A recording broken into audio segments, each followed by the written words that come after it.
Okay. Okay, so we have an auxiliary battery here, which is pretty much a kill switch. While the RV's in storage, we turn the batteries off.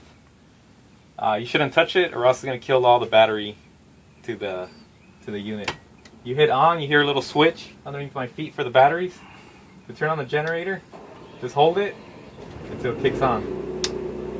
You do not want to hold it, let it go, hold it again, because you might damage the starter as it's coming out. So if it doesn't turn on after holding it for 5-6 seconds, let it go. Wait till 10-15 seconds and then hit it again. But they're pretty reliable, the Oneds. And that's it. If you're dry camping, you need the generator for 4 things. You need it for air conditioning, microwave, anything that requires electricity, coffee maker, curling iron, hair dryer, anything that, charger, anything that requires electricity. And then also it charges the batteries, the house batteries. You have a total of 3 batteries. You have 1 for the RV and you have 2 for the actual house part, and it's separate. While you're driving, it also charges the batteries. So that's something to keep in mind. To turn it off, you just kind of choke it off, hold it until it goes quiet. That's it. Microwave. This is always the first sign, knowing that you have power. If you come in here and you're supposed to have power, this is the first sign to let you know you have power to the unit. You'll have the microwave lights on. I hear the water heater on. Okay. All the units have a budget RV rental guide, customer service. You can reach me on this phone number, and then the phone number for if you're going to set up an appointment for your drop-off time. And it has some basic instructions, frequently asked questions, things about RVs, and it also has a registration and insurance card on it. You have full hookups with the water hose. You have pressure throughout the unit. Cold and hot, self-explanatory. Once you set the temperature, if you want to conserve water, you can lock it up here, scrub, and then rinse off. And you must do that if you're dry camping and you only have 40 gallons, because if you don't, 2 showers and you're going to be out of water. It's got the little privacy, of course, curtain here. It just slides over.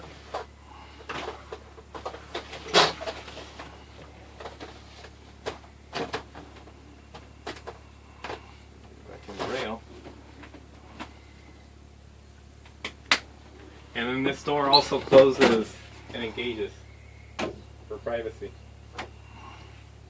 Okay, the bathroom.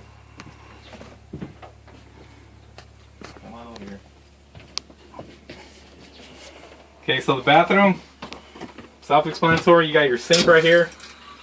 We're running off the water hose right now. Cold, hot. You got the toilet.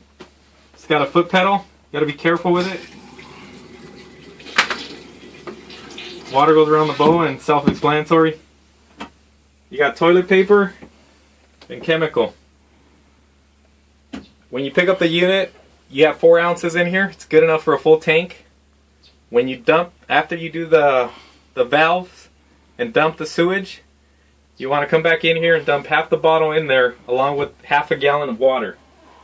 That controls the smell and dissolves any equipment. Were you recording? Mm-hmm. Okay. And that's about it. There's a GFI plug right there. So if any of the outlets aren't working, it might be because this thing's tripped. Ready? Yeah. Back here you have a queen bed, a closet space. Here's the drawer. The pole's missing. Then here's the climate control. This is how you run the air conditioning and heater. You got cool, fan, off, and heat. Put it on cool. Set it at your temperature. And right now the AC is running. Air conditioning has either central heating. Pause again. And then all the units have a smoke alarm where you can test them. Ow. Okay. You have lighting throughout the unit. Like I mentioned, the AC. I was talking about the AC. You want to set it on cool. You can set it on low or high. Right now we're running it, and like I mentioned earlier, the air conditioning comes from above, the heat comes from below. So if you want to turn on the heater, go down to heat. You want to make sure you're on auto, and we're going to set it at 90 to get the heater going, and I can hear the blower already running. You're going to have vents throughout the unit on the ground, and these vents is where the heat comes out of, and it will get hot. If you're dry camping, it makes it tougher on the heater because it runs off the batteries for the fan. So the best way to beat the system is to run the heater while you're running the generator. That way your batteries are not being drained. And typically you want to set it about 10 to 15 degrees warmer than the outside temperature. So if you're camping and it's 40 degrees outside, you want to keep it in here at around 55. If you put it at 70 in here, you're going to find yourself in the middle of the night with 2 dead batteries. And I feel it getting warm in here already, so I'm going to go ahead and turn it off. After you turn it off, the heater will still run for a minute so it can cool its pipes for the actual heater itself. And I think that's pretty much it. This one comes with a little table,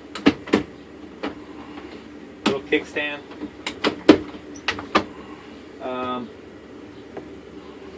And if you have any questions while you're on your trip, you can always call me or text me. And once again, this is Edward from Budget RV.